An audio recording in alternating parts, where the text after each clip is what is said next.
The book of Numbers begins with great promise. It follows the establishment of Israel's covenant with the Lord that's found in the book of Exodus, and then the beginning of their worship system in Leviticus. And then at the beginning of the book, there's the census that showed that God had made them the great nation that he promised Abraham they would be, after which they set off toward the land he promised to give them. But their time in the wilderness became a journey of self-destruction, as they engaged in rebellion after rebellion, the ultimate one being the refusal to take that promised land, leading to 40 years of punishment and the loss of an entire generation, which then left questions about what was going to happen next. That's where we are here today as we go to Numbers chapter 26 and 27. This is after what we looked at last week, their final rebellion at Baal Peor, and it was time to start finding out what was next by seeing what was left of the nation and then determining who would lead it. That is going to be determined through the second census. And the lessons that they learned, the ones that we need to continue to look to, are how God does judge sin. That's a promise that he's made. But he's also promised to provide for his people. He did that then. He still does that now. We need to learn from the past in order to trust his guidance for the future. So Numbers 26, as I said, hopefully you've already made your way there in your Bibles. Or if you've not, that you'll do that now, or grab a Bible from the shelf, pull out your phone, search for Numbers chapter 26. We're going to start there with verse 1. It says that it came to pass after the plague that the Lord spoke to Moses and Eleazar the son of Aaron the priest, saying, "Take a census of all the congregation of the children of Israel from 20 years old and above, by their fathers' houses, all who are able to go to war in Israel." Now Moses and Eleazar the priest spoke with them in the plains of Moab by the Jordan, across from Jericho, saying, "Take a census of the people from 20 years old and above, just as the Lord commanded Moses and the children of Israel who came out of the land of Egypt." And then they have that census. Then from there, the results of it is found in verse 51. It says that these are those who were numbered of the children of Israel, 601,730. So we're approaching this the way that we did with the first census back in Numbers chapter 1, basically doing the bookends. The details are in between there, and largely it is very similar to what we saw at that time. So the census, like we just read, was conducted of the male Israelites who were 20 years old and above, and at least for 11 of the tribes. They were going to be counted that way because they were going to be the army of Israel for carrying out the conquest of the Promised Land. As for the Levites, they're also counted in this chapter a little bit after what we read at the end here of verse 51. And that is the same as it was done early in the book of Numbers as well, was that it was going to be for them the males that were 1 month old and above. Because if you remember from that time, they were given as the substitute. They're the men of one entire tribe in the place of all the firstborn men of the entire nation of Israel for the service of God. So that's the same, but there's also some differences.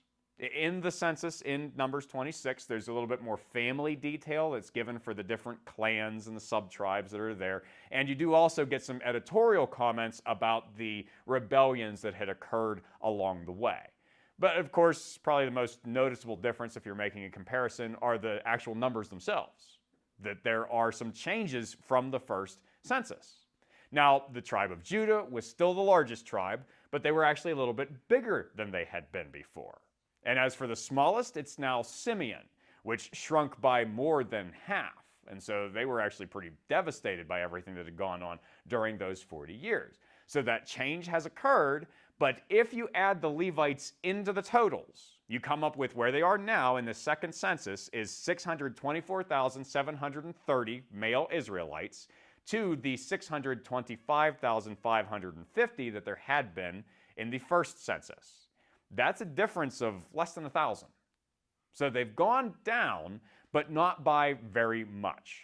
And so that's an important point when you're coming off of the way this chapter starts by saying that this was after the plague. That is an important reminder of the fact that there had been judgment, that plague for the sin that had been committed by probably, like we talked about, that first generation, the ones who had left Egypt, who had been cursed to die in the wilderness because of all their sins along the way. And the last one was what they did with the Midianite women and their gods. And so they were gone. And that was what this was to verify. That's why God commanded this second census, was to say, that's it. There's no more left from that generation, aside from, at this point, Caleb, Joshua, and Moses himself. But of course also, it was to see what God had provided during that time. He had not let the wilderness consume the nation's entire future. They were as numerous as they had been before, effectively proving his faithfulness to his promises. But of course, that 40 years had also been the time for them to be trained in faithfulness themselves, so that they would be ready to take what their parents had refused. And so that was what was about to happen. They are at the Jordan River. They are just across from Jericho. And the moment for them to cross was fast approaching. That was their reason, the second generation's reason, to now stand and be counted. And of course, we get a little bit more detail that follows from this in what we'll read next that also explains a reason for this census, starting from verse 52. The Lord spoke to Moses, saying, "To these the land shall be divided as an inheritance, according to the number of names. To a large tribe you shall give a larger inheritance, and to a small tribe you shall give a smaller inheritance. Each shall be given its inheritance according to those who were numbered. But the land shall be divided by lot. They shall inherit according to the names of the tribes of their fathers. According to the lot, their inheritance shall be divided between the larger and the smaller." So yes, the purpose of this census was the same as the first one. It was in order to figure out how big their army was, really, to see who would carry out the conquest. But then this comes in to say what would happen after that conquest was completed. That the tribal tallies, these numbers of the different tribes, would be what determined how much land they actually got, how the area would be divided up. And this is not stated explicitly anywhere, but this does seem to suggest something of a reward. That the largest tribes were going to get the largest land because they had been the most faithful during their time in the wilderness. Now, that's not saying that anybody had really done very well, because everybody had sinned, and that is what had resulted in that 40 years of judgment in the first place. But that a tribe like Judah being the largest, that they had, for the most part, stayed by the Lord's side, and so that was why they were the biggest and why they were going to get the most when they actually got into Canaan. And then on the other hand, you have the smaller ones, and in particular Simeon, that they're kind of being punished, that they had done the least well, and so because they'd done worse, they were going to get less. Yet even so, the tribe does still exist, and it is being blessed, even though it's smaller, because it is going to get a piece of the promised land. Now again, that's just kind of speculation. It's not stated explicitly in Scripture, so we can't be sure about that, but it does make sense on the basis of what we're looking at here. And then the other thing that comes into this is that while the tribal area, how much land they get, is based on how big a tribe was, the location is going to be different. And how that's determined is going to be by lot, basically throwing dice. That's what they're going to do in order to figure it out. So it would be random, so that no one, not even Moses, was doing the choosing. And that would mean they wouldn't have to fight over it, because it would be totally fair. There was not going to be any question of, well, why didn't we get this part over by the coast or in the mountains or any of that. It was just going to be on the basis of how these things landed.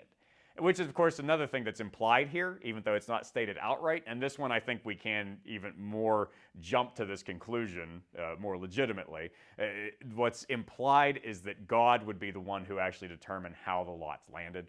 So he was really the one saying who got what, and just not involving anybody else. So rather than a direct word to Moses, he's using this method in order to say, I'm the only one who gets to say this. And so that's another reason not to complain about it.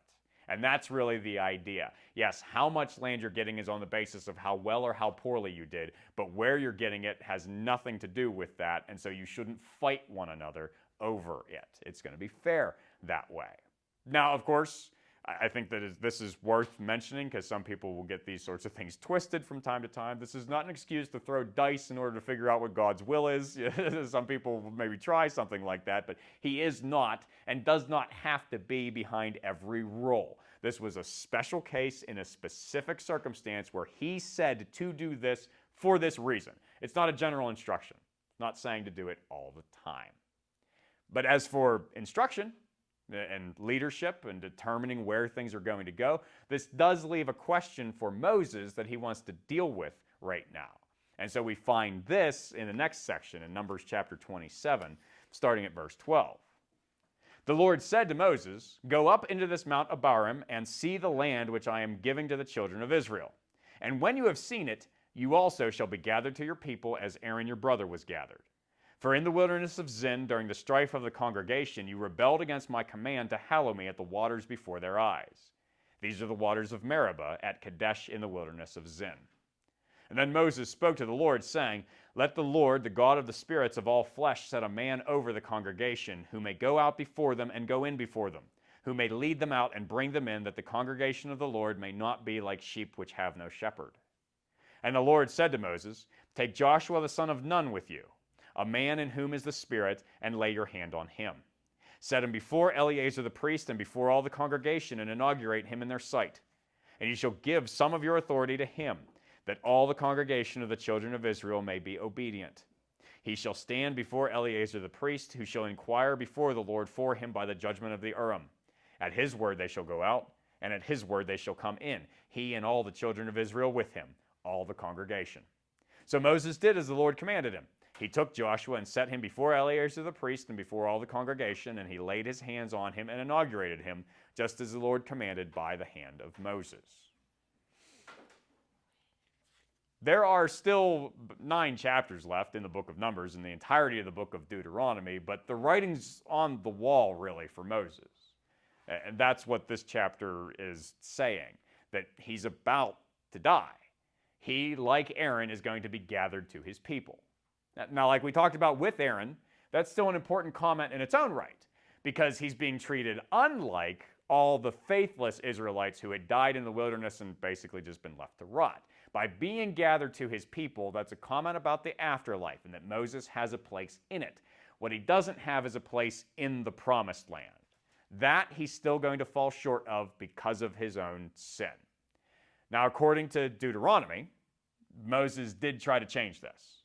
And the thing to try to bear in mind is that the end of the book of Numbers is basically taking place at the same time as the entire book of Deuteronomy. There's some overlap that occurs there. So we get the detail there that Moses asked the Lord to relent and to allow him to go into the promised land, and God said no.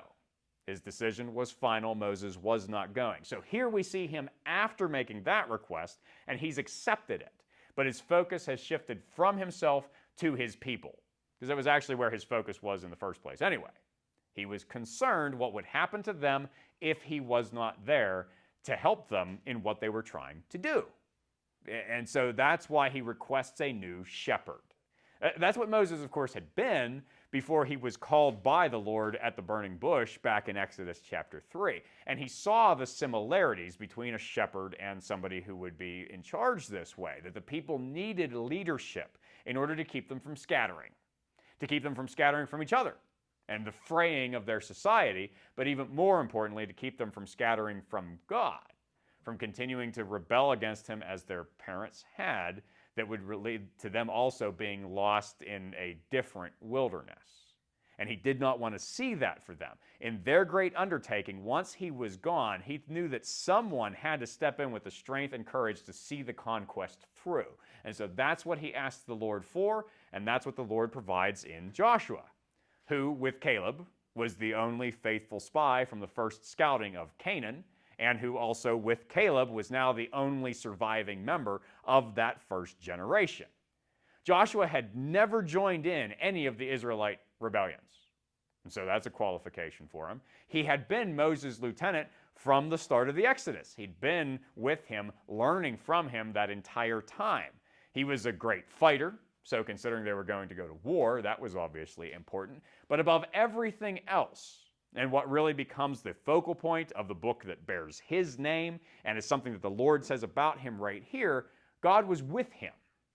And that was what made him the one who was suited to do this. So Moses does, with Eleazar, inaugurate him, creating a sort of regency, because Moses isn't gone quite yet. But from this point forward, though Moses is still leading, Joshua is leading with him. They are side by side until Moses is departed. And also Eleazar is part of this. He is the one who had taken over from his father Aaron, was now the high priest, and so he's part of this ordination in order to drive it home further that this is God's choice and that there is continuity. Continuity from Aaron to Eleazar and continuity from Moses to Joshua. Now, of course, there's also going to be differences. With Moses, really, spiritual and national leadership had been consolidated. Because even though they had Aaron as the high priest, still that had kind of come through Moses. And Moses was God's greatest prophet. That was, of course, the problem that Miriam and Aaron had run into back in Numbers chapter 12, was complaining about that. And so God had to explain to them, no, there's nobody like Moses. And so when Moses is gone, there's not going to be anyone like that. Someone that God had spoken directly to. After him, communication is going to be different. And there's going to be separate spheres of influence. Joshua is going to have the military lead, basically, the national governmental lead almost. And eventually so will the judges. And then after them, the kings. Whereas for spiritual leadership, that was supposed to come through the high priest and his family. And then eventually would come through the other prophets that would eventually arise. There wasn't going to be that same type of unity in those roles that existed with Moses.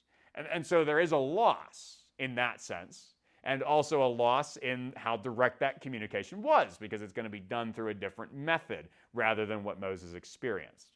But what matters most is that God is still with Joshua, still with Eleazar, and therefore still with the nation. So they have this promise of what they would gain as Joshua was sent to finish what Moses started.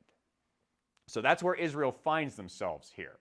As we are really drawing down to the end of the book of Numbers, we're actually going to only have one more sermon in this series. And then, as I've been saying throughout, there's still Deuteronomy to deal with before they finally make that move in. But they are ready. They're going to do what their parents refused to do. They're going to gain their promised land. So that was where they were, but we also want to look at where we are. We want to look at this from the Christian perspective, to always be looking for how the Old Testament points to the new, as these passages certainly do. In the first place, with the idea of a new Israel, because that is what we find here. The failure of the first generation, the first group that could be called the nation of Israel, and then their dying in the wilderness, that eventually became proverbial for all Israelite failure throughout their history. Something that was constantly pointed back to. And then eventually it was really applied to all of human history for all people everywhere. That they stand as an example of that and what can go wrong for refusing what the Lord offers. But of course, God, in order to maintain his promises, had replaced that generation with a new one that would be able to take advantage of what he offered. And in the same way, God has replaced the old Israel with a new one. Now, when I say that, that can come across as shocking for some people, because that has been taken way out of hand, unfortunately, through the history of the Christian church, and basically been made to say that the Jewish people don't have any relationship with God anymore. And that's not true. And so I want to be very careful that anybody walk away with that understanding. The promises that God has made do not exclude the old Israel. It's more about how they include everybody else. God has established a new covenant that has opened that door to all, so that his promises could still be delivered, and delivered more widely than before, and delivered far greater than before, because they're not just about one plot of land, they're now about eternity. And so that is what is offered to everyone, Jew and Gentile, who receives them. Being that Israel is about making that choice, receiving that salvation. Of course, is another thing that's definitely being pointed to here. How Moses was concerned with his people not being like sheep without a shepherd. Well, he's not the only one with that concern. We find that from Jesus in Matthew chapter 9, verse 36, where it says that when he saw the multitudes, he was moved with compassion for them because they were weary and scattered like sheep having no shepherd. That was why he came. He saw humanity lost and broken, and so he wanted to save them, and was willing to do that. And that makes Jesus the Lord's new Joshua, just like there's a new Israel. Although in his case, that's pretty much literally true, because Jesus is the Greek form of the Hebrew name Joshua. They're the same. And Hebrew, what that actually means if we translate Jesus into English or Joshua into English, is the Lord saves. Because that was what Joshua was pointing to. That was why Moses actually changed his name. It used to be Hosea. He changed it to Joshua because that was what they had experienced from the Exodus, from freedom out of Egypt. The Lord had saved them from their slavery and then was going to save them to their promised land, actually through Joshua, as he was now the leader who was going to carry that out. And so he's prefiguring this, which is actually pointing to what Jesus was going to be, how he came in order to lead us and to even lay down his life for us so that we could leave the wilderness and find safe pasture. So in other words, we could have life in him forever rather than death, which we gain by trusting in him rather than rebelling against his provision, because that's what it boils down to. Not any nation, but the decisions that we make to give our lives to Christ rather than trying to cling to them and our own concept of godhood for ourselves, because that's what sin really is trying to replace God's will with ours. And so salvation is found in accepting what God has actually done for us. And so when we've made that decision, we know where Christ is taking us, but we do also recognize that, sort of like Moses, he departed. Now, obviously, big differences. Moses died for his own sin, where Jesus had no sin of his own. He died for ours. Moses remained dead. Jesus rose to life again in order to show that salvation was available through him and that we could all share in that resurrection. But what I mean, of course, is that he departed by ascending to heaven. He's not present with us here bodily. We are waiting for that moment when he will return, but we are in the meantime. And so we need other Joshuas. We need those people who will help new generations continue in the right direction. And so it's up to the church, and I don't just mean Potters, I mean churches everywhere, that we have to be looking for those right leaders, to understand who they are and also to understand who they are not. We have to be wary of wolves in sheep's clothing. That's Jesus' turn of phrase from Matthew chapter 7. He says to be wary of leaders who are deceptive and predatory and who are looking for their own advantage and to try to gain things for themselves rather than actually helping anybody else.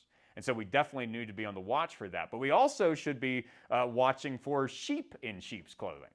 That was 19th century literary critic Sir Edmund Gosse. He had that turn of phrase on Jesus' turn of phrase. And it is a good one, because that's something we should be concerned about too, is leaders who are too timid and self-concerned to actually say what needs to be said, because they're so worried about the opinions that people will have of them and that society will have of the church, rather than the opinion that God has and has spoken. What we really want are leaders who remain in the truth and stand for the gospel of Christ because they're led by the Spirit and the desire to glorify the Father. And so that's who we should be looking for and also training up, because that's part of the role of the whole church too, is to be part of bringing them forward so that they can then be bringing people forward. This needs to be a constant process. So that's something that we all share in the responsibility of. But then one more thing that I did want to bring forward from all of this and how it continues to speak today is a particular detail from the information in the census itself, in Numbers chapter 26, verses 9 to 11. It says there that the sons of Eliab were Nemuel, Dathan, and Abhiram. These are the Dathan and Abhiram, representatives of the congregation, who contended against Moses and Aaron in the company of Korah, when they contended against the Lord. And the earth opened its mouth and swallowed them up together with Korah when that company died, when the fire devoured 250 men, and they became a sign. Nevertheless, the children of Korah did not die. So this is part of the census of the tribe of Reuben, because Dathan and Abhiram were from that tribe. But we have mentioned here Korah, because it was really his rebellion that they were part of. And Korah was a Levite. He was actually part of the same family as Moses and Aaron. And we saw that when we looked at his rebellion a few weeks ago, how he rebelled against God's choice of Aaron as high priest. He wanted that for himself, rather than accepting the position that God had given him, just as a Levite. And so he was destroyed. But his sons, who are mentioned here, they were members of that new generation. They had not stood with him, they stood with the Lord. And for their faithfulness, they were spared from that judgment. His family line was able to continue through them. And as a result, the name of Korah actually gets a bit of rehabilitation in the Bible. There's a better memory of it than there is of, say, Balaam, who we talked about last week, because the sons of Korah, in their role as Levites, they served God, and one of the ways that they did that was by writing the music of Israel. They wrote a number of the Psalms that appear in the book of Psalms. Probably the most famous is Psalm 46, especially verse 10 of Psalm 46, because that's the one that says to be still and know that I am God. And so they wrote that. His family did. And that eventually, that whole psalm really, is speaking to the idea that God is the only place where we can find refuge. He's the only one through whom we can be saved. And it serves as the basis, actually, of Martin Luther's A Mighty Fortress is Our God. And we're going to be singing a rendition of that today, and looking forward to hearing here, because it's a great song that speaks with a lot of power to this idea of our need and of understanding it. And the family of the Korathites are a perfect example of this. What we have to remember is that if we try to grasp things for ourselves, then we're not going to do well, because God is the only one who gets to decide who gets what. But if instead we're secure in knowing that He can overcome everything, and that no sin will wholly frustrate His promises, if we turn to Him and rely on Him for that, then He does give second chances. He can offer that salvation. He's willing to do so. He loves us that much. He's not looking to destroy everyone. And so if we will stand with Him, if we will be faithful to Him, we will find out how faithful He is in return. Now, of course, that's the general direction of what God is accomplishing in this world. But on an individual basis, there are choices to make. He has made His promises, but sin can keep you from them. That's what Korah and the other members of that first generation discovered, because they preferred their way to God's. And so when the time came to count who was left, there were only two of them. The only two who had actually followed the Lord. And so we want to follow their lead, the lead of Joshua, especially because we talked about him today, by trusting in the Lord's salvation, what His own name is a reminder of. And of course, who He was pointing to. That it is only Christ who can guide you to where you ultimately want to be. And so you need to accept the new start and the safe place that He is offering you, because you're not going to find it any other way. If you've never made that decision to give your life to Him and to recognize that He's giving life to you, I hope you will right now. And that if you do, that you'll let us know, because we want to be part of the celebration of that new life with you and to help you in living it. But as for those of us who are, as Christians, remember that you are part of God's new Israel for what that really means. That you are part of the people that He's taking home to be with Him, wherever you may be originally from. So whatever trials there are along the way, His promises are sure. Stand on them, and then share them. Because you know people who are still wandering, still lost. And the choice is theirs, but do everything that you can to lead them to the truth, so that they can also be numbered among the saints.